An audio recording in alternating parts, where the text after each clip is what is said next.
प्यारे बच्चों, हम संस्कृत गद्य भारती की संस्कृत भाषायाः गौरवम नामक पाठ पढ़ा रहे थे। उसी क्रम में 5वां भाग देखते हैं। अस्याः काव्य भाषायाः शब्दगतम अर्थगतम च ध्वनि माधुर्यम श्रावम श्रावम सुरंगना पद निपुर ध्वनि माधुर्यम धिक कुर्वन्ति वांग अध्यवनिनाः। अस्याः भाषायाः, इस भाषा की शब्दगत अर्थगतम च और अर्थगत धन माधुर्यम ध्वनि मधुरता को श्रावम श्रावम माने सुन सुनकर वांगमय अध्वनिनाः संस्कृत साहित्य के अध्येता विद्वानों के द्वारा सुरांगना पद निपुर ध्वनि माधुर्यम दिवांगनाओं के पैर के घुंघरू की ध्वनि माधुरता को धिक्कार कहते हैं। इस काव्य भाषा की शब्दगत और अर्थगत ध्वनि मधुरता को सुन सुनकर संस्कृत के अध्येता विद्वान के द्वारा सुरंगनाओं के पद के पैर के घुंघरू के आवाज की ध्वनि माधुरता को धिक्कार करते हैं। काव्य क्षेत्रे शब्दगतान अर्थगतान च विस्फुरित अलंकारान विलोक्य पुनः न अवलोक्यन्ति मणिमयान अलंकारान। काव्य के क्षेत्र में शब्दगत और अर्थगत निकलने वाले अलंकारों को देखकर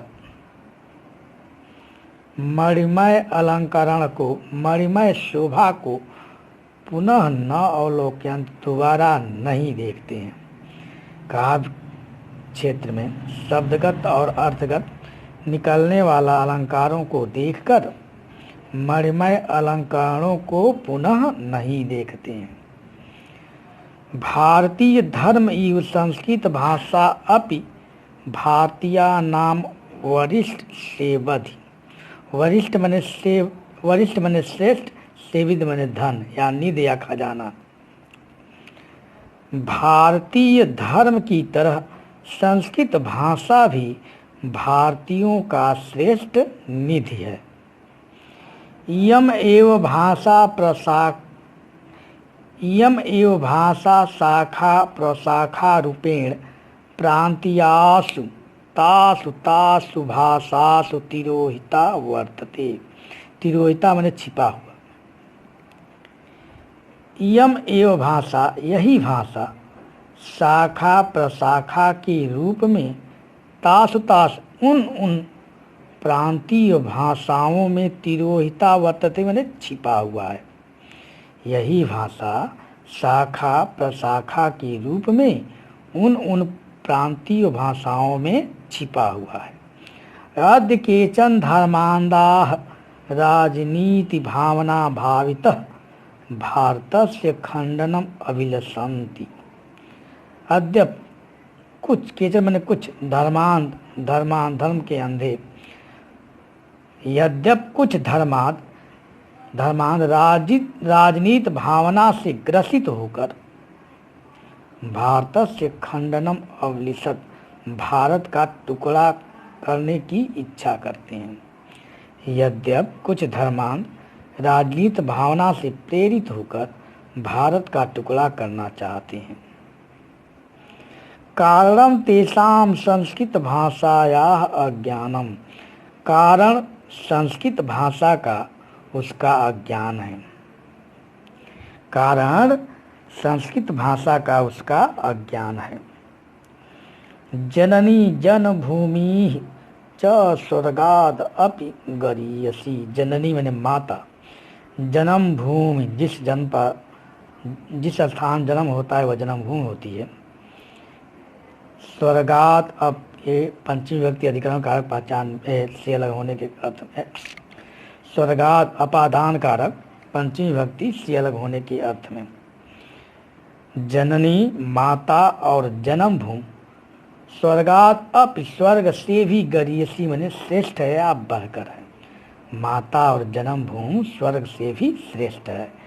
अयम निज परिवेत गणना लघुचेत साम उदार चरिता नाम तो वसुधा एव कुटुंबकम। अयम निज यह मेरा है, परवेत गणना ऐसी गणना, लघु चेत साम छोटे चित्त वाले करते हैं, उदार चरिता नाम तो उदार चरित्र वालों को तो वसुधा एव पृथ्वी ही, संपूर्ण पृथ्वी ही कुटुंबकम माने अपना परिवार है। यह मेरा है, यह दूसरे का है, ऐसी गणना छोटे चित्त वाले करते हैं, उदार चित्त वालों को तो संपूर्ण पृथ्वी ही अपना परिवार है। शूनि च एव, च एव में वृद्ध संधि है। शूनि च एव स्वापके च पंडिता समदर्शिन। शून्य माने होता है कुत्ता और स्वापके माने होता है चंडाल। कुत्ते और चंडाल में विद्वान समान भाव से देखते हैं। कुत्ते और चंडाल को विद्वान समान भाव से देखते हैं। माँ हिंसया तो सर्वभूतान मयि सर्वम इदम प्रोक्तम सूत्रे मणिगणा ईव। भगवान श्री कृष्ण कहते हैं माँ हिंसयात सर्वभूतान, सभी प्राणियों की हिंसा, माँ माने मत, नहीं करनी चाहिए। सर्वभूतान माँ हिंसयात, सभी प्राणियों की हिंसा नहीं करना चाहिए। मयि, मयि माने मुझ में, इदम सर्वम माने यह सब, सूत्र माने धागे में, प्रोक्तम माने पिरोए गए हैं, किसकी तरह, मणिगणा एव, मणियों की समूह की तरह। भगवान श्री कृष्ण कहते हैं कि सभी प्राणियों की हिंसा नहीं करना चाहिए। मुझ में यह सब एक सूत्र में मणि की तरह पिरोए गए हैं। इमे उपदेशा यदि भारतीया नाम समक्षम समक्षताम,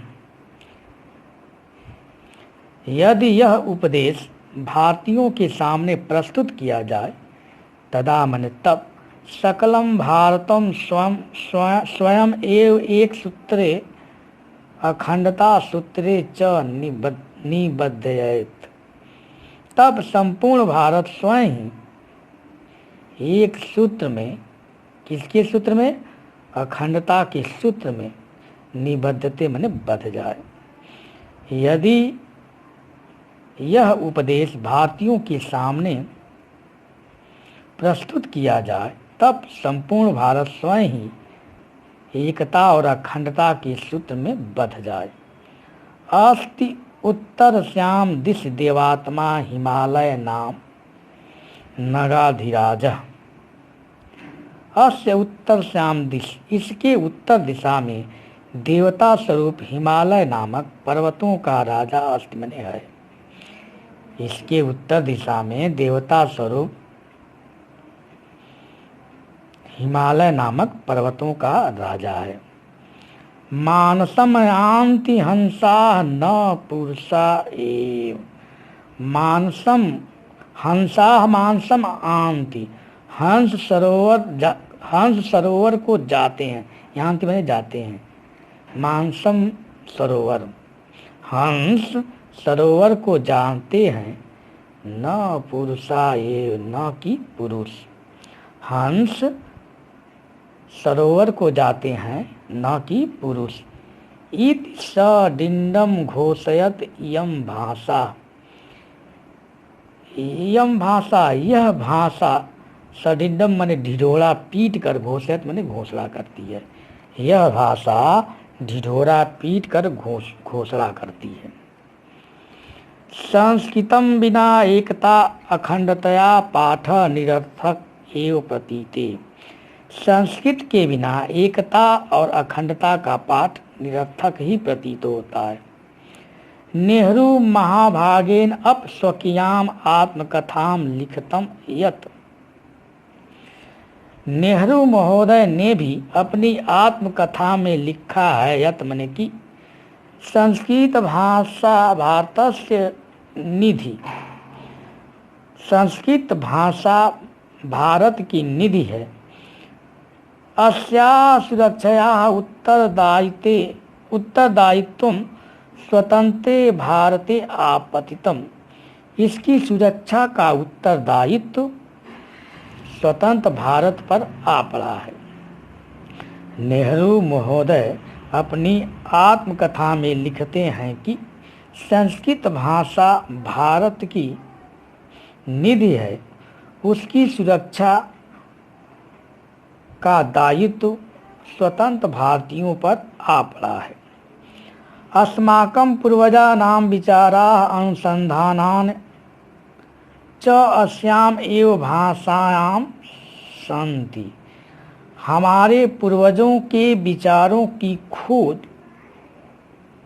हमारे पूर्वजों का विचार और खोज इसी ही भाषा में है। अस्याम एव भाषायाम सन्ति, इसी ही भाषा में है। हमारे पूर्वजों के विचारों का खोज इसी ही भाषा में है। सभ्यता धर्मस्य राष्ट्रीय इतिहासस्य संस्कृते च सम्यक् बोधाय संस्कृतस्य ज्ञान परम आवश्यकम अस्ति। सभ्यता का, धर्म का, राष्ट्रीय इतिहास का और संस्कृत का भली भांति ज्ञान के लिए संस्कृत का ज्ञान परम आवश्यक है। केन अपि कविना मधुरम उक्तम, किसी कवि ने ठीक ही कहा है, किसी कवि ने मधुर ही कहा है। भवति भारत संस्कृत रक्षणं प्रतिदिनं ही अयासुर भाषया सकल वाग जननी भूय सा श्रुता बुद्धि जनाय सततम ही समाधिता। अयासुर भाषया, जिस देव भाषा के द्वारा, प्रतिदिनम माने प्रतिदिन, भारत संस्कृत रक्षणम, भारत की संस्कृति की रक्षा भवति माने होती है, जिस देव भाषा के द्वारा प्रतिदिन भारत संस्कृत की रक्षा होती है, सगल वाग जननी, संपूर्ण भाषाओं की जननी, भू मने पृथ्वी पर, सा मने वह, बुद्ध जनय श्रुता, बुद्ध जनों के द्वारा सुनाई गई, सततम मने निरंतर, समादृता मने सम्मानित है, आदरणीय है। जिस देव भाषा के द्वारा प्रतिदिन भारतीय संस्कृति की रक्षा होती है, वह संपूर्ण भाषाओं की जननी, पृथ्वी पर बुद्धिमानों के द्वारा सुनाई गई, निरंतर सम्मानित है। तथा भूतयाः अस्याः भाषायाः पुनरभिवृद्ध्याय भारतीय पुनः अपि सततम यतनीयम्। उसी प्रकार इस भाषा का पुनर्अभ्युदय, दोबारा उत्थान के लिए भारतीय माने भारतीयों के द्वारा, पुनरपि माने दोबारा, सततम माने निरंतर, यत नियम माने प्रयत्न करना चाहिए। वैसे ही इस भाषा के दोबारा उत्थान के लिए भारतीयों के द्वारा निरंतर पुनः प्रयत्न करनी चाहिए। प्यारे बच्चों, आप इसके अर्थ को अपनी उत्तर पुस्तिका में लिखेंगे। धन्यवाद।